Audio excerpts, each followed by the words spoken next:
Roundtable presented by Harry Blackwell Ford and Dodge in Malden. Glad you joined us for this last day of April edition of the Roundtable as we're transitioning to the last month of the school year. Graduations are right around the corner. It's just amazing how the year flies by. When it goes to football, to basketball, and now to the spring sports.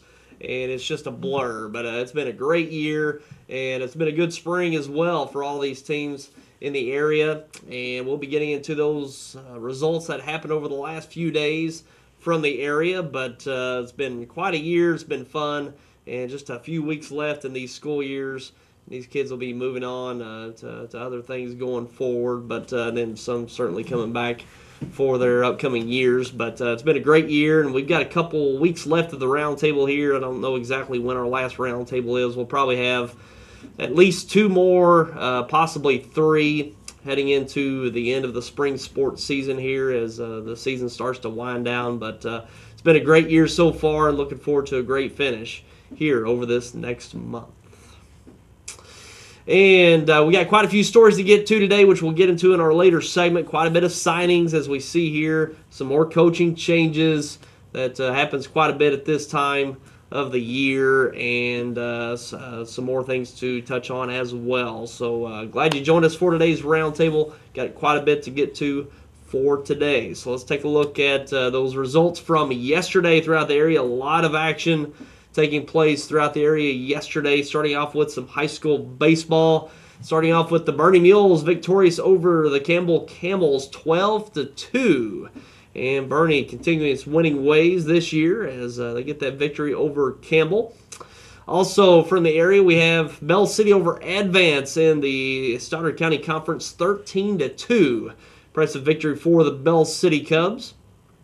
Also from yesterday, Bell City also defeated Saxony Lutheran by a score of 10-1. So a doubleheader victory there for the Bell City Cubs. And also we have Chaffee over Woodland, 12-1, decisive victory for the Chaffee Red Devils. And moving on, we've got Greenville over South Iron by a score of 18-0. Big shutout victory for Greenville. And also we have Kennet over Greene County Tech of Arkansas, 5-1. The Kennet Indians getting that victory over Greene County Tech. And we've got Leopold over Oak Ridge, 13-3. Nice victory for Leopold yesterday. Also from the area, Malden over Bloomfield in a close one, 7-6. The Green Wave edging the Wildcats. And also we've got New Matter County Central over Cooter, 10-8. New Matter defeating Cooter 10-8 yesterday. And Oran over Delta, 26-1. Decisive victory for the Oran Eagles. And that slugfest over Delta. Also, Portageville over East Prairie, 9-7. Portageville Bulldogs defeating the East Prairie Eagles. Also, we got Scott City over Meadow Heights, 4-1. St. Thorsville over Twin Rivers by a score of 8-1. South Penobscot over Kelly, 2-0. Zalma over Scott County Central at a shutout, 12-0. Those are the baseball results from yesterday. Now taking a look at some high school softball results from yesterday. New Matter County Central over Campbell Big, 14-3. And also New Matter defeated Dexter 20-5. New Matter getting a doubleheader victory there yesterday. Also taking a look at yesterday, Puxco over Advance by a score of 10-8 in the Stoddard County Conference. And also Scott City over Charleston, 16-1. And Oran over Scott County Central, 11-1. And Greenville over Woodland, 16-0. And Crothersville over East Prairie, 15-3. Big victory for the Crothersville Lady Tigers. And also in the Boot Hill Conference Tournament Championship yesterday, it was top-seeded Portersville over third-seeded Malden in a shutout, 11-0. And Portersville having a very good year. They play in the fall for their to play in the fall season. We got got district and state tournaments in both seasons now, but fall's the traditional season for softball state championship. And they come away with, I believe it was 3rd place this year after going back to the Final Four from last year. So Portersville having quite the good year once again this spring. And also in golf yesterday, a two-way match. Advance defeated Bloomfield by 5 strokes, 180 to 185. And those are the results from yesterday throughout the area. Very busy day across the board for spring sports in our area. So as I said, we're going to be winding that down over the next few weeks. Looking forward to a finish to a great year here for 2015-2016. And we're going to take a break and be back with some local stories from this weekend. We'll be back with that coming up. We're Harry Blackwell Ford in Malden, Missouri. Hello, my name is Tim Ellison. Come see me for the best deal possible. You'll be glad you did. I'm Blake Miller, and I'm committed to your total satisfaction. Shop with us at Harry Blackwell Ford in Malden. Deposit your check here or here or even there. Deposit your check wherever you are with First Midwest Bank's new mobile deposit. Just tap, snap, deposit. It's that simple. New mobile deposit from First Midwest Bank, serving the communities we call home. The area's fastest internet just got faster. Introducing 100 meg internet now available from New Wave. With 100 meg, there's nothing you can't do. Browse better, stream more, power every device. This is lightning fast internet designed to fit your family's needs. It's brand new and it's the fastest game in town. Get 100 meg internet from New Wave, your local provider of the speed you need. Call 1-888-8-NEW-WAVE today.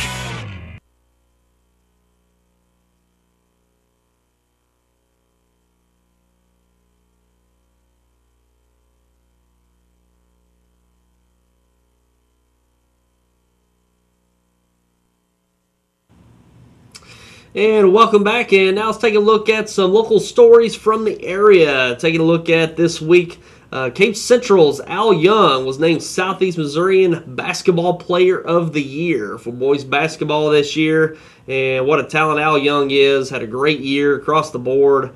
Football in the fall, now basketball. And I believe he's into the track and field as well, if I'm not mistaken. So just a great all-around athlete Al Young is, and what a phenomenal year he's had this year, and just what a talent he's been for Southeast Missouri over the last 3 years. He kind of broke onto the scene his sophomore year a few years back, both in football and on the basketball court, and he's just excelled each year from his sophomore year. Last year, big year across the board, and once again this year is just one of probably the best talents we've seen in Southeast Missouri when it comes to just all-around athlete that Al Young is. It's one of the best. I can think back one of the best athletes we've had probably across the board that I can remember. Derek Tipler in the early 2000s, even Ricky Smith there as a 2000 graduate. Probably some I'm skipping over since then, but just when it comes to just big-time talent in multiple sports, there's very few that we've had like Al Young here in Southeast Missouri. So it's been a privilege to see him on the football field and the basketball court over the last few years, and he's certainly going to have a chance to excel at the next level. I believe he's signed with Southeast Missouri State to play football starting next year, so hopefully that'll work out for him going forward. I mean, he's a big-time talent. We could certainly see him eventually in the NFL ranks here in a few years. He's got that kind of talent. So congratulations to him. No doubter there for the Southeast Missourian Player of the Year this year on the basketball court. So he's got big things ahead of him, certainly, hopefully, there at SEMO starting next year. So congratulations to Al Young on a phenomenal basketball season. And moving on to some other news from this week, Dexter's Chandler Young signed with Freed-Hardeman University to play college baseball starting next year, and he signed that letter of intent this week. And we were out at the Bearcat Event Center for that event. Had a nice conversation with Chandler on his signing with Freed-Hardeman. So let's take a look at that video.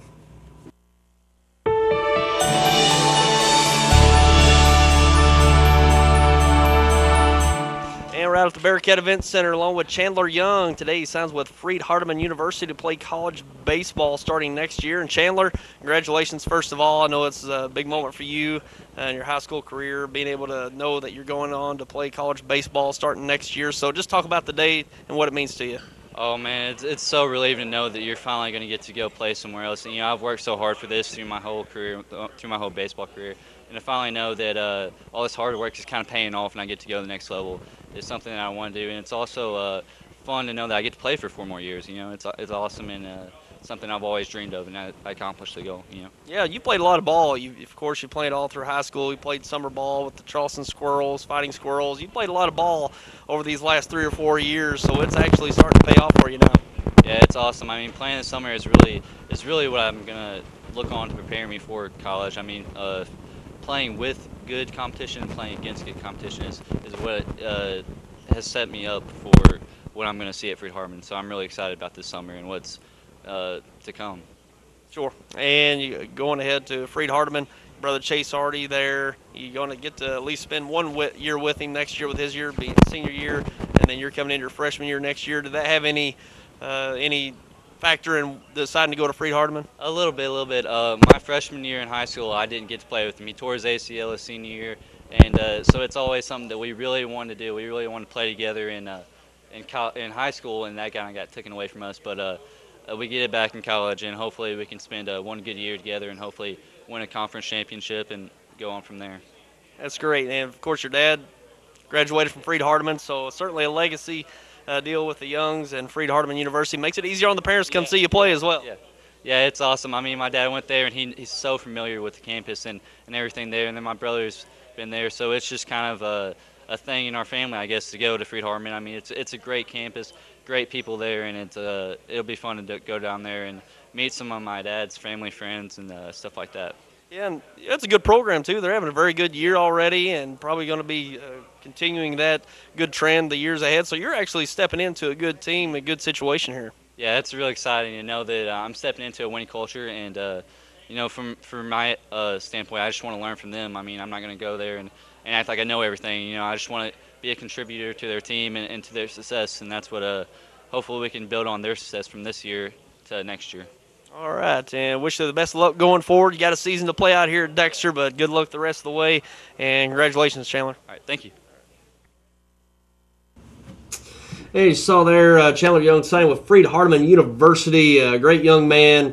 He's actually worked with us some here at YHC doing camera work over the last few years, and it's good to see him being able to excel and go on to college, play at the next level, high school or college baseball. Certainly 1 year with his brother there, Chase, who's at Freed-Hardeman, having a good year. This is a great program there at Freed-Hardeman. I believe nationally ranked at the NAIA level, very competitive across the board. So good luck to Chandler going forward, playing with Freed-Hardeman University. And let's move on to some other stories from the area this week. South Pemiscot's Stephen Wilburn, high school basketball player, signed to letter of intent with Missouri Valley College this week. And Wilburn has been quite a talent for South Pemiscot over the last few years and really had a pretty good year this year as well. And signs to play college basketball at Missouri Valley College. And I believe that's in Marshall, Missouri, if I have that right. I hope that's right, but I think that is the case. Marshall, Missouri, up around the central part of the, well, it's more like maybe the west part of the central part of the state. I don't know. Either way, look it up. Marshall, Missouri, that's where it's at. But congratulations to Stephen Wilburn, signing with Missouri Valley College. And take a look at another story from the area. Jordan McGowan named boys basketball coach at Gideon. Quite a big move for Jordan McGowan, former player of Bernie.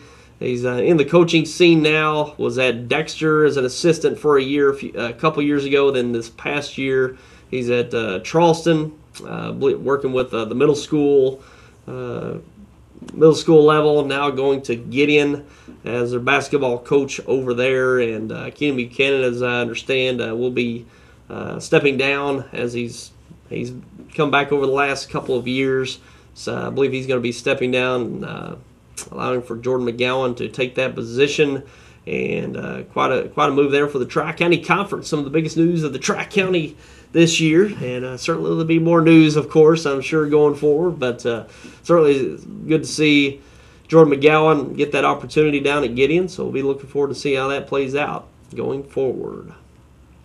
And also from the area, we have a new coaching position opened up for the Sikeston Girls Basketball Program. The Sikeston Girls assistant, Alisha Wills, named head coach for the girls program there in Sikeston. Matt Shawnoff resigned his position, pursuing his education for administration, so he's stepping down. And Alisha Wills will take over the program going forward. And Sikeston's really done well with their program over especially the last 2 years, playing in district championship games in the last 2 years, and just fell short of the Lady Bearcats of Dexter, but certainly had one of their best seasons ever this past year. 22 wins, I believe, was a record for their program.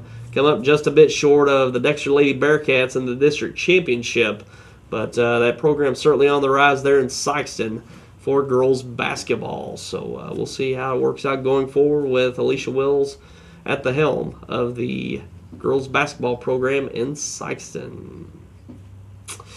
And taking a look at some, that all the stories we got for today?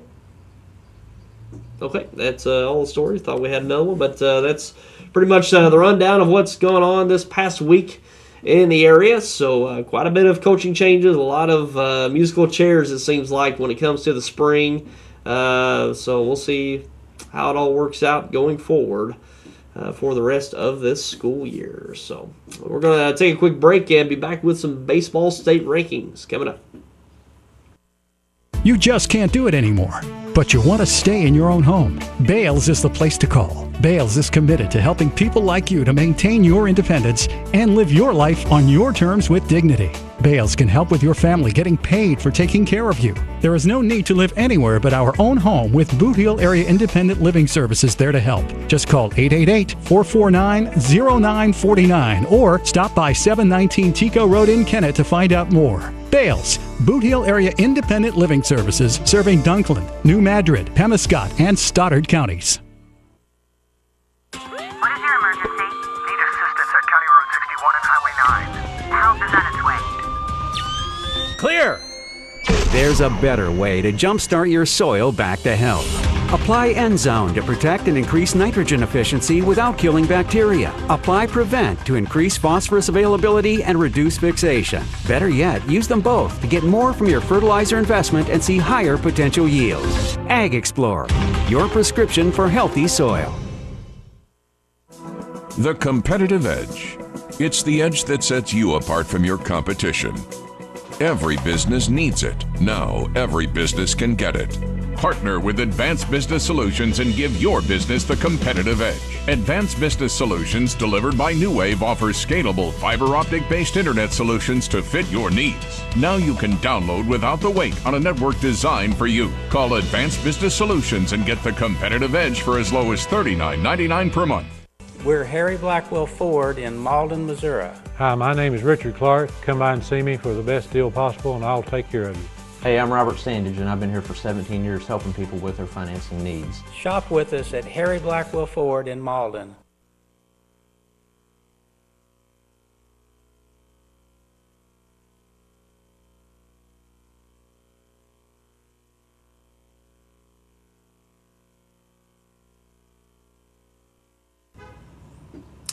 And now let's take a look at some high school baseball state rankings for the state of Missouri. And this poll's working on 2 weeks old, but still got some local teams there in the mix in the state rankings. So starting out with Class 1 for boys baseball state rankings. Number 1, Bell City, the defending Class 1 state champion. Bell City Cubs hanging tough there at number 1. Had a great year so far already. Number 2, New Franklin. 3, New Covenant. 4, Santa Fe. 5, Silex. 6, Walnut Grove, 7, Hurley, 8, Green City, 9, Oran, and 10, Pilot Grove. For Class 2, we've got Valley Catholic, defending Class 2 state champion, on top there at number 1. 2, Mid-Buchanan. 3, Greenville. 4, Galena. Excuse me. 5, the Bernie Mules. 6, Canton. 7, West Platte. 8, Lincoln. 9, Plato. And 10, Chaffee. So we got quite a few local teams there.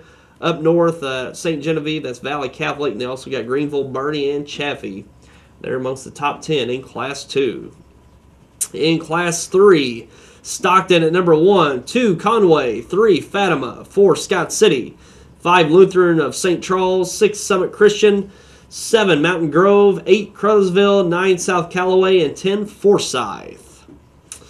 Take a look at Class 4. We've got Westminster Academy at number 1, 2, Notre Dame of Cape Girardeau, 3, Boonville, 4, Manette, 5, Pacific, 6, Bolivar, 7, St. Joseph Lafayette, 8, Carl Junction, 9, Pleasant Hill, and 10, Aurora. So Cape Notre Dame there as a number 2 team in Class 4. And taking a look at Class 5 real quick. Staley at number 1, 2, Francis Howell, 3, Rockbridge, 4, Jefferson City, 5, Kickapoo, 6, Liberty, 7, Vianney, 8, Francis Howell North, 9, Summit, and 10, Lafayette. So those are your state rankings. Going to be probably another poll released out next week. They release those polls every 2 weeks, and we just finished the second week for that poll, so we'll likely see another poll next week for those state rankings. And we're going to take our last break and give you a little preview of the NBA playoffs ahead. Also give you a Cardinals recap, what's taking place over the last few days, and be back with that coming up. Welcome to NFL Total Access, the show that takes you inside the locker room and down on the field. With inside access to all 32 teams all year long. NFL Total Access, Monday through Saturday, only on NFL Network. NFL Network, where football season never ends.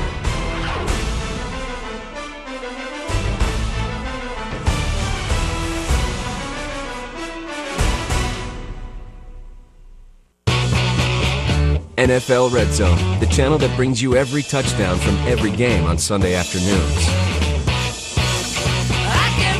Watch the most exciting moments like never before, live in HD. Every touchdown from every game, live on one channel, NFL Red Zone.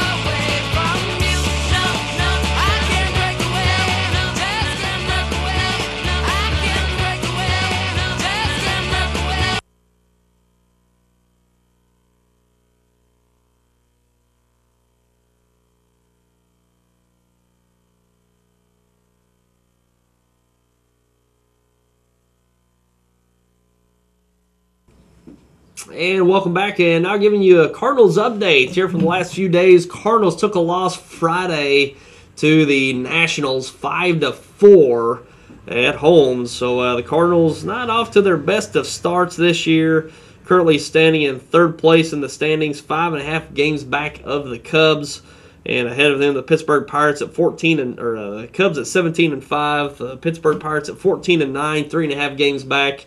And the Cardinals at 12-11, 5.5 games back. So they're 2 games back of second place.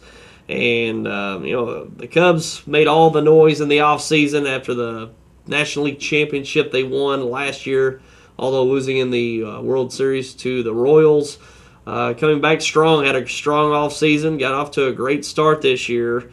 And one of the best starts we've got in the major leagues right now. Actually, the best record. Behind them is the Washington Nationals at 15-7. Chicago Cubs with the best record in the major leagues at 17-5. The Cardinals currently at 5.5 games back, just 1 game over 500. So certainly not the start that we're used to for Cardinal fans, but season's still young, a long season. We haven't even got out of the first month yet, so be looking forward to the Cardinals having a better May than April, but still there in striking distance. They're in third place, so just can't get down early. That's the thing. That's where the confidence starts to waver a bit. So you just got to stay in striking distance for most of the year and make your run late. So hopefully the Cardinals can put together a good May coming up. So taking a look at today's game for the Cardinals. Actually, they're at 1:15 start today, which is a 1:15 start. We've got Jaime Garcia taking the mound, taking on Joe Ross. Joe Ross having a great start, 2-0 on the year, .54 ERA, and Jaime is 1-1 with a 3.24 ERA. So we'll see how that plays out today. Then Sunday's game in St. Louis, 1:15 start Sunday as well. So there's a look at the major leagues. Taking a look at the NBA last night, the Pacers got a victory over the Raptors, 101-83 in Indiana in Game 6 of that Eastern Conference first round series. The Raptors the number 2 seed in the East, the Pacers the 7, and it's going to a Game 7. That series is tied up 3 games apiece, going to Game 7 in that first round series. Unbelievable. Game 7 will be in Toronto this weekend. And also, the Heat got a victory over the Hornets in Charlotte, 97-90. And now that series is going 7 back in Miami. The Charlotte Hornets got a big victory in Game 5 in Miami to go up 3-2. Had a chance to close out that series last night in Charlotte on their home floor. Failed to do so. The Heat come back with a victory, 97-90, to force Game 7 in Miami. So Miami getting that back to their home court for a Game 7. The Heat, the 4 seed. The Hornets, a 5 seed. So seeing quite a few of 2 of those series go 7 in the Eastern Conference. And the excuse me.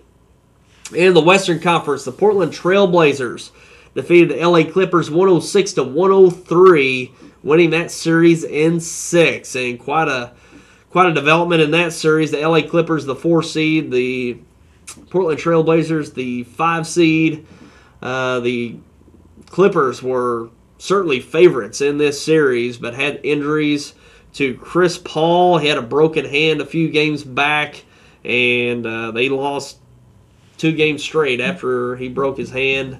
Lost at home just the other night, and lost in Portland last night in Game 6. And also, Blake Griffin was hurt in that game as well. I'm seeing if I didn't get to catch that game last night or even any highlights of it. I was seeing if Blake Griffin even played in that game last night. But it's not looking like it here. So, see here. No, Blake Griffin did not play in that game last night. So, yeah, that's tough to have Blake Griffin and Chris Paul out. 2 of your best players on the team. Had a fighting chance last night, lost by 3 points. Had to win that to get it back to LA for a Game 7, but Portland Trail Blazers closed that out on their home floor last night, and they will move on to the conference semifinals and to take on the defending world champion Golden State Warriors. And the Warriors are fighting off some injuries as well, or one injury. Stephen Curry hurt his knee, sprained his knee a couple games back with that series with the Rockets, and he's out for 2 weeks, so he's probably going to miss 3 to 4 games of this upcoming series. But I know the Warriors are liking their chances better with the Trailblazers than the Clippers, even though the Trailblazers did pretty much hand the Warriors a big loss. I believe a 30-plus point loss earlier this year in Portland. But you got your first 2 games in Golden State. Golden State's likely to win those first 2. And I'm certainly they're looking to just split there in Portland. Just take 1 game there and then get back for a Game 5 and win it on their home court in Golden State there in Oakland. So probably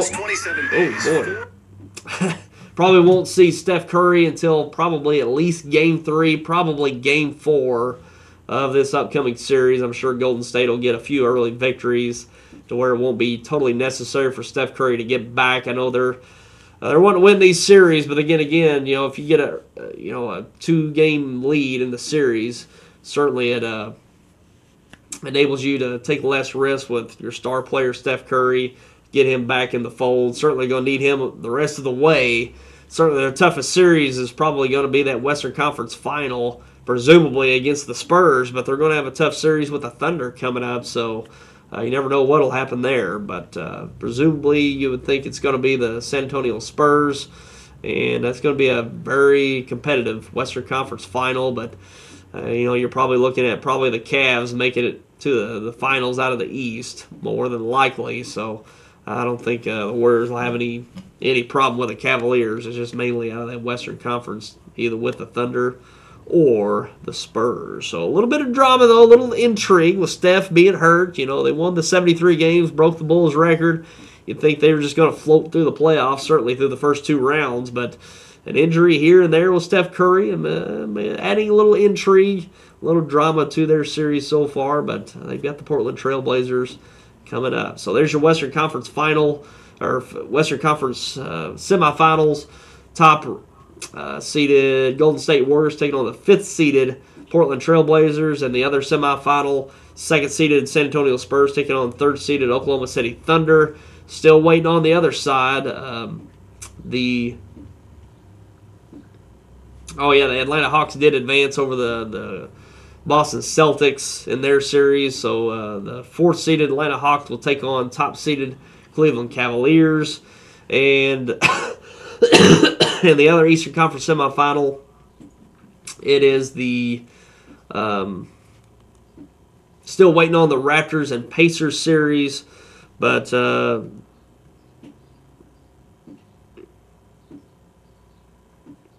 also taking a look at that series is, if I can get that right, the Heat and the Hornets. Still waiting on the Heat and Hornets. The winner of that takes on the Cavaliers. And then we've got the Atlanta Hawks set to take on the winner of the Raptors and Pacers series. So we'll see how that plays out going forward. And those are pretty much your updates from this week from the area. As we're starting to wind down our roundtable season, we've got at least 2 shows left, possibly 3. We usually go to about the 3rd week of May, and then we wrap it up for the year as the school year wraps up, and then come back in late August for the fall sports season. So still got a little bit of time left here for the roundtable this season. And the season's been brought to you by Harry Blackwell Ford and Dodge in Malden, our presenting sponsor for the roundtable this year. So be sure to keep them in mind for your next automobile purchase. Harry Blackwell Ford and Dodge in Malden. And that'll do it for us today. Andrew Moore bringing you the content from the control room. And for myself, Tyler Wagner, wish you to have a great week. Take care, everyone. We'll see you next time.